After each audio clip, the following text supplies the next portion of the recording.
Morning student.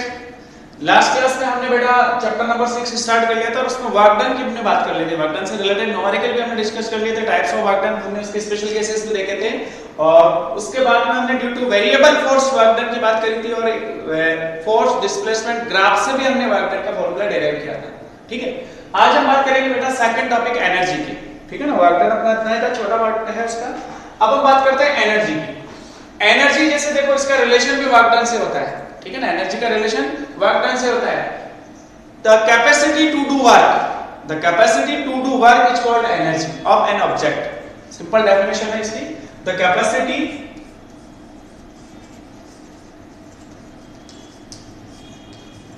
To do वर्क is called energy of या energy general. ठीक है ना, the capacity to do work is called energy, general definition है। इसकी यूनिट डायमेंशन वही होती है जो वर्क डन की होती है। इसकी SI यूनिट जूल होती है और डायमेंशन हम लिख चुके हैं m1 L2 T-2। जो वर्क डन की यूनिट होगी वही इसकी यूनिट होगी और डायमेंशन भी वही होगी। तो SI और CGS यूनिट तो वही होती है। इसकी एक कॉमर्शियल यूनिट और एक छोटी यूनिट हम और पढ़ते हैं। जब ऑब्जेक्ट स्टैटिक होता है और उसको मूव कराने के लिए जो वर्क डन होता है, इसका आपने रिलेशन बोला वर्क डन से। जब आपका ऑब्जेक्ट स्टैटिक है, रुका हुआ है, ठीक है, जब ऑब्जेक्ट आपका किसी सरफेस पे स्टैटिक है, इनिशियली वो स्टैटिक है, एक सरफेस पे रखा हुआ है सपोज, जिसका मास m स्टैटिक है। अगर मुझे इसको स्टैटिक से मूव कराना है तो उसके लिए मुझे इसमें फोर्स अप्लाई करना होगा। इसमें क्या फोर्स अप्लाई करना होगा? फोर्स अप्लाई करना होगा। ड्यू टू फोर्स ये मूव करेगा। तो इसमें जो काइनेटिक एनर्जी है, जो एनर्जी स्टोर होगी वो पॉजिटिव होगी, मतलब पॉजिटिव एनर्जी होगी। स्टैटिक को मूव कराने के लिए जो एनर्जी रिक्वायर होती है या जो एनर्जी होगी या जो वर्क होगा, वर्क डन होगा, वो पॉजिटिव होगा। और अगर मूविंग कंडीशन में उसके ऑपोजिट डायरेक्शन में फोर्स लगा के उसको रोकना है तो उसमें जो वर्क डन होगा वो नेगेटिव होगा। वो वर्क डन कैसा होगा बेटा? नेगेटिव होगा। ठीक है ना, तो दो टाइप से हम इसको डिफाइन कर सकते हैं कि या तो स्टैटिक है तब हम वर्क डन की बात करें, ठीक है, इसको मूव कराने के लिए फोर्स होगा, वर्क डन होगा, एनर्जी की फॉर्म में स्टोर होगा वो चीज, या फिर मूविंग कंडीशन में उसको रोकना है, उसके लिए जो वर्क डन होगा वो नेगेटिव होगा। अब हम बात करें commercial unit of energy is kilowatt hour, kWh। जो आपके घरों में मीटर लगा होता है इसकी जो यूनिट्स होती है वो kWh, 1 unit equals to 1 kilowatt hour के इक्वल होती है। जो आपका मीटर लगा होता है उसमें अपन जो यूनिट की बात करते हैं ना, 1 यूनिट इक्वल्स टू 1 kWh होता है। उसके ऊपर लिखा भी होता है मीटर के ऊपर kWh, किलोवाट आवर। ये कॉमर्शियल यूनिट होती है एनर्जी की। This is the commercial unit of energy, kWh, kilowatt hour. इसको अपन जूल में कन्वर्ट कर सकते हैं। 1 kilowatt hour, 1 kWh equals to 1 kilowatt hour को देखो जूल में कैसे कन्वर्ट करेंगे। 1 किलो का मतलब 1000, 10 टू द पावर 3। किलो का मतलब 1000। वाट जो है वो पावर की यूनिट होती है जिसको डिफाइन करते हैं जूल पर सेकंड से। Joule per second. Ability to do work, joule per second लिखा जाएगा। आगे हम डिस्कस करेंगे पावर को। और एक आवर में 3600 सेकंड होती है, 3600 सेकंड। एक आवर की सेकंड आपको पता होना चाहिए 300 सेकंड। सेकंड से देखो सेकंड कैंसिल आउट हो गया। 3600 multiply 1000, 1 kWh equals to 3600 multiply 1000 joule. यहां मैं इसको लिखूं शॉर्ट में 1 kWh इक्वल्स टू 3.6, 30 तो ये और 3 ये, 10 टू द पावर 6 जूल। एक यूनिट और 1 किलोवाट आवर जो है वो इतने joule, 3.6 10 to the power 6 joule के इक्वल होता है। 3.6 10 टू द पावर 6 जूल के इक्वल होता है। ठीक है, तो इस तरह से हम इसको कन्वर्ट भी कर लेते हैं, इजी है। एक इसकी छोटी यूनिट और होती है, जैसे अपन एटॉमिक फिजिक्स या न्यूक्लियर फिजिक्स में इसको काम में लेंगे, इलेक्ट्रॉन वोल्ट। इसकी स्मॉल यूनिट भी होती है इलेक्ट्रॉन वोल्ट। एक another unit of energy, electron volt. Electron volt is also unit of energy. Energy भी स्केलर क्वांटिटी है। Electron volt is also unit of energy. ठीक है ना, इलेक्ट्रॉन वोल्ट। अब 1 इलेक्ट्रॉन वोल्ट कितने जूल के इक्वल होता है उसको भी हम कन्वर्ट कर सकते हैं। 1 इलेक्ट्रॉन वोल्ट 1 मल्टीप्लाई इलेक्ट्रॉन पे चार्ज कितना होता है, चार्ज ऑन इलेक्ट्रॉन E की वैल्यू जो है 1.6 10 टू द पावर -19 कूलम होता है। 1.6 10 to the power -19 coulomb is the charge on electron.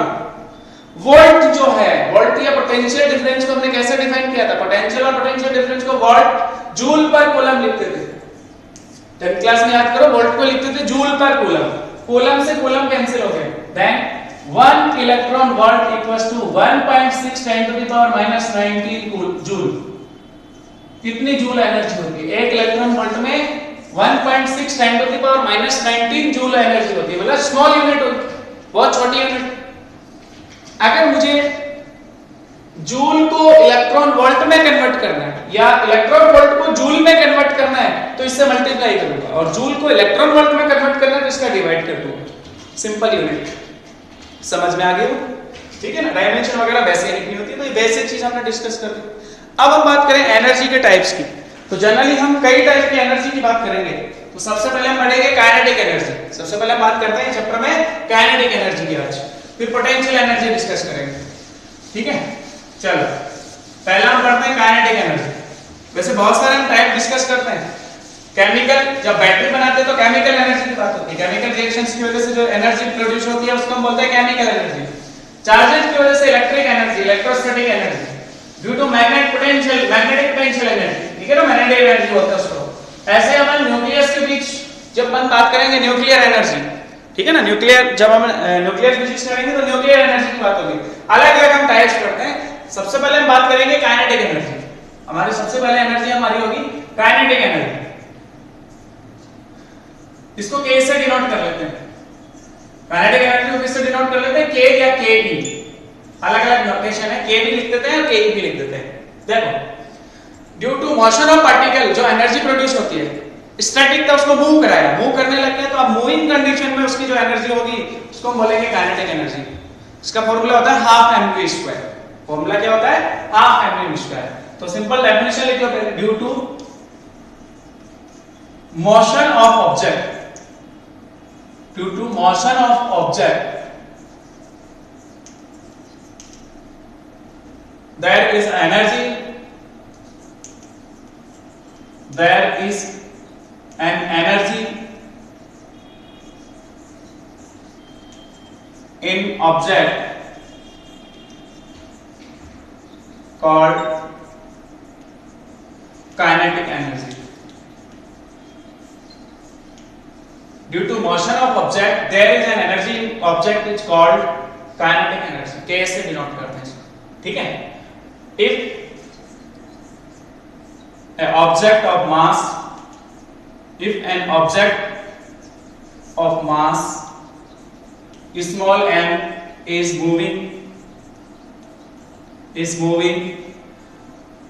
with velocity v vector, then kinetic energy half m v vector dot v vector, v vector dot v vector v square लिखा जाएगा। Kinetic energy होगी half mv²। Formula क्या होगा, half mv²। देखो इसका derivation भी करते हैं अपन, सिंपल काइनेटिक एनर्जी का अपन एक सिंपल डेरिवेशन करते हैं। मान लो एक ऑब्जेक्ट पहले स्टैटिक था, रुका हुआ था, और उस पे हमने फोर्स अप्लाई किया, फोर्स की वजह से उस पे वर्क डन होगा, जो वर्क डन होगा वो जो इसमें काइनेटिक एनर्जी स्टोर होता है, ठीक है ना। तो इसका एक डेरिवेशन करते हैं सिंपल, कि सपोज एक ऑब्जेक्ट स्टैटिक था, किसी सरफेस पे रुका हुआ था, इनिशियल वेलोसिटी इसकी 0 थी, ऑब्जेक्ट इसका मास m है, ठीक है ना, ये स्टैटिक है, इनिशियल वेलोसिटी u0 है। जैसे हमने इस पे फोर्स लगाया F, ये डिस्प्लेस हुआ और डिस्प्लेस होके यहां पहुंच गया। सो डिस्प्लेसमेंट सपोज s हुआ, यहां से यहां तक डिस्प्लेसमेंट कितना मान लिया s, पार्टिकल यहां पहुंच गया। तो जब s डिस्प्लेसमेंट के बाद उसकी वेलोसिटी सपोज v हो जाती है, वेलोसिटी कितनी हो गई, v हो गई। अब मुझे इस केस में जो वर्क डन हुआ s डिस्प्लेसमेंट में, वही इसमें काइनेटिक एनर्जी के फॉर्म में स्टोर होता है। तो work done due to external force, work done due to external force W equals to F into S, force की डिस्प्लेसमेंट की डायरेक्शन में फोर्स अप्लाई किया हुआ है, तो W इक्वल्स टू क्या हो जाएगा, force into displacement, F into S। Equation number first. Newton second को क्या कहता है, जब इस पे फोर्स लगाया तो ये S वेलोसिटी इंक्रीज कर रही है, एक्सेलरेट कर रहा है, मास m, सेकंड लॉ क्या कहता है, F equals to ma according to Newton second law, according to Newton second law, Newton second law क्या कहता है formula, F equals to ma, mass उसका m है, acceleration v minus u upon t, जो भी होगा a है, equation number 2। यहां से F की वैल्यू यहां पुट करो using equation first and second, using equation first and second. देख बेटा F की ma वाली वैल्यू यहां पुट कर लो, देन w कितना हो गया आपके पास, ma into s, equation number 3। अब आपको इक्वेशन ऑफ मोशन यूज करनी है using third equation of motion, using third equation of motion, third equation of motion क्या बोलती है third equation, v square equals to u square plus 2as, v square equals to u square plus 2as। यहां से a की value solve करके इसमें put कर लो, v final velocity, जब स्टैटिक था तो इनिशियल वेलोसिटी 0 थी, जब उस पर मोशन हुआ वेलोसिटी v हो गई, डिस्प्लेसमेंट s, तो मैं यहां पे u की वैल्यू 0 पुट कर दूंगा, v स्क्वायर इक्वल्स टू 0 का स्क्वायर प्लस 2as, तो यहां से a की वैल्यू कितनी आ जाएगी, v square upon 2s, equation number 4, a equals to v square upon 2s यहां पुट कर दो using equation third and fourth, using equation third and fourth, w equals to m a v square upon 2s into s, s से s cancel हो गया, w की value आ गई half mv square. ये जो वर्क डन होगा वह as a kinetic energy इस ऑब्जेक्ट में स्टोर होता है, जिसको अपन k से डिनोट करते हैं, k equals to half mv square. हम इस डेरिवेशन को एक और तरीके से सॉल्व कर सकते थे कि अगर मान लो ऑब्जेक्ट मूविंग कंडीशन में था, सपोज वो इनिशियली u वेलोसिटी से मूव कर रहा था और उसको हमने F फोर्स ऑपोजिट डायरेक्शन में अप्लाइड करके उसको रोकना पड़े, उसमें जो वर्क डन होगा हालांकि वो नेगेटिव होगा, उससे जो वर्क डन होगा वो भी उसमें as a kinetic energy store होता है, वो एज ए काइनेटिक एनर्जी ही स्टोर होता है। अब हम बात करें बेटा वर्क एनर्जी थ्योरम की, वर्क एनर्जी थ्योरम, या इससे पहले अगर मैं ये formula using integral method solve करना चाहूं तो उससे भी सॉल्व कर सकते हो, इसका एक और डेरिवेशन अपन सॉल्व कर सकते हैं यूजिंग इंटीग्रल मेथड, कोर्स में है इसलिए एक बार देख लो उसको भी। Using method of integration kinetic energy का फॉर्मूला निकालना है, kinetic formula of kinetic energy using method of integration, method of integral, method of calculus, कुछ भी बोल सकते हैं उसको, method of calculus.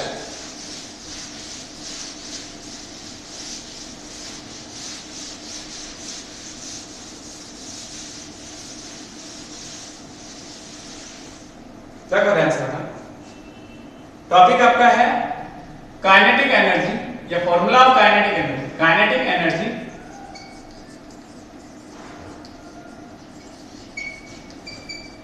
Using method of calculus.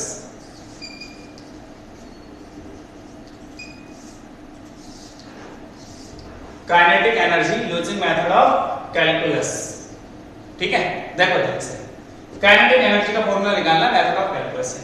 Simple वही कंसेप्ट कि सपोज एक ऑब्जेक्ट जो है ना वो स्टैटिक रखा हुआ है, एक ब्लॉक जो है वो किसी सरफेस पर रखा हुआ जिसका मास है m, इनिशियल वेलोसिटी 0, जैसे ही इस पे फोर्स अप्लाई किया है डिस्प्लेस हुआ और सपोज यहां पहुंच गया, स्मॉल डिस्प्लेसमेंट हुआ सपोज dx, x एक्सिस में डिस्प्लेसमेंट है उसको मैंने dx से डिनोट कर लिया, ठीक है। फोर्स आप अप्लाई किया और यहां पहुंचते पहुंचते उसकी वेलोसिटी कितनी हो गई, सपोज v हो गई, कंडीशन वही है। तो small work done due to external force, small work done due to external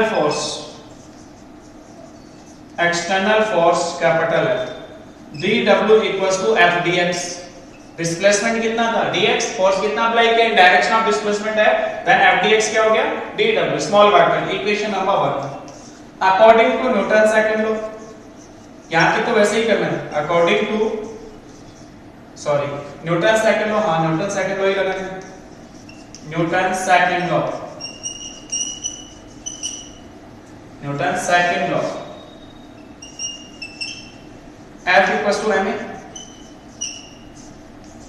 यहां से F की वैल्यू यहां डिस्प्लेस कर लो, dW equal to ma ds dx, equation number 3।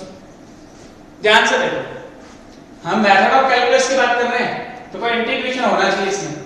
ध्यान से देखो, ये मैं बोलो इनिशियल u थी, वेलोसिटी स्टैटिक था, वेलोसिटी v होगी फोर्स अप्लाई करने से डिस्प्लेसमेंट dx, एक्सेलरेट हुआ, एक्सेलरेशन कितना होगा, एक्सेलरेशन a कितना होगा इस कंडीशन में, dv upon dt। Suppose dt interval में यहां पहुंच गई वेलोसिटी v, तो वेलोसिटी में कितना चेंज हुआ, dv upon dt is the acceleration of particle, dv upon dt is the acceleration of particle। ठीक है, अब आपको क्या करना है, a की जगह dv upon dt पुट कर लेना है, equation number 4, acceleration a equals to dv upon dt जो है ना वो यहां पुट कर लो, using equation third and fourth, using equation third and fourth, dw equals to ma, a की जगह आपने पुट कर लिया dv upon dt into dx। ठीक है, अब आपको क्या करना है, dv को अलग करना है, dx अपॉन dt वेलोसिटी हो गया, इसको ऐसा लिख सकते हैं dw equals to m dv dx upon dt, और सिंस dx अपॉन dt जो है वो velocity of particle, rate of change of displacement is called velocity of particle, ये वैल्यू यहां पुट कर दो, then dw equals to mv dv। अब बहुत side integration, total work done के लिए इंटीग्रेशन, इनिशियल वेलोसिटी कितनी थी 0, फाइनल कितनी हो गई v, 0 टू v में इंटीग्रेशन कर लो, इसका इंटीग्रेशन हो गया w, m कांस्टेंट इंटीग्रेशन से बाहर, v का v के रेस्पेक्ट में integration v square by 2, limit हो गई आपकी 0 टू v, w कितना है बेटा, कांस्टेंट ले लो, upper limit minus lower limit half mv square, और this work done is stored as a kinetic energy in the object k equals to half mv square. This is the formula of kinetic energy using method of calculus, method of calculus। ठीक है ना, direct हम integration method से भी kinetic energy का formula derive कर सकते हैं। चलो बेटा एक और टॉपिक हम डिस्कस करते हैं, work energy theorem, work energy theorem, general formula, ठीक है ना, ऐसा ही कोई डेरिवेशन होगा सिंपल, वर्क एनर्जी थ्योरम। वैसे देखो कई सारे हमने रिलेशन देख ली काइनेटिक एनर्जी में, हाफ mv स्क्वायर फार्मूला होता है वो हमने दो मेथड से सॉल्व कर लिया। अब काइनेटिक एनर्जी का वर्क से रिलेशन देखना है, और सिंपल थ्योरम है वर्क एनर्जी थ्योरम, थ्योरम है आपकी वर्क एनर्जी थ्योरम, वर्क और एनर्जी का रिलेशन बताएगा। किसी एक्सटर्नल फोर्स की वजह से ऑब्जेक्ट में जो वर्क डन होता है वो चेंज इन काइनेटिक एनर्जी के इक्वल होता है, due to work done due to, according to work energy theorem, statement पूरा लिखो, according to work energy theorem,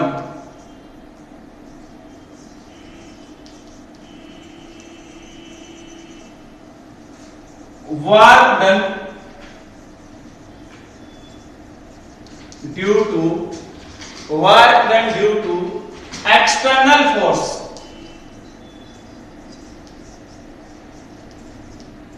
work done due to external force is equal to change in kinetic energy of object, change in kinetic energy,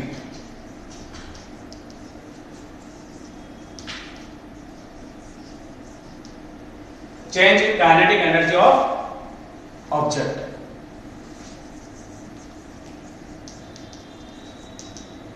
means according to this concept W equals to delta K,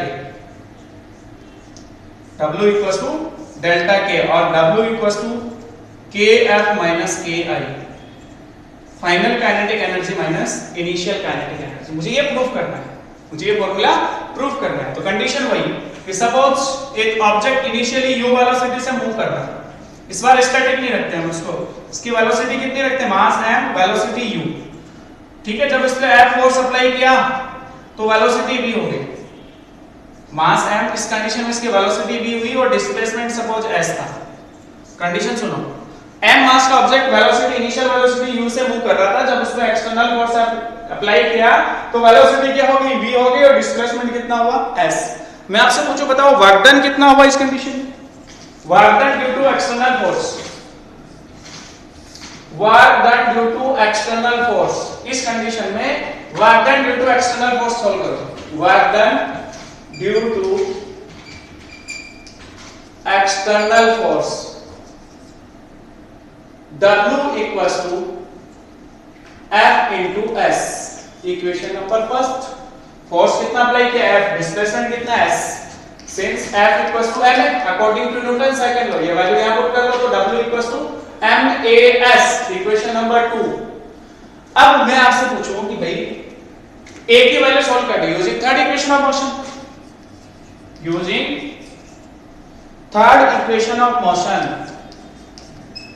third equation of motion. बहुत आसान topic था। v square equals to u square plus 2as।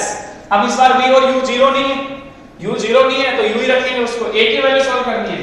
2as equals to v square minus u square, then a equals to v square minus u square upon 2s, equation number third. Second में थर्ड से value put करो using equation second and third, using equation second and third.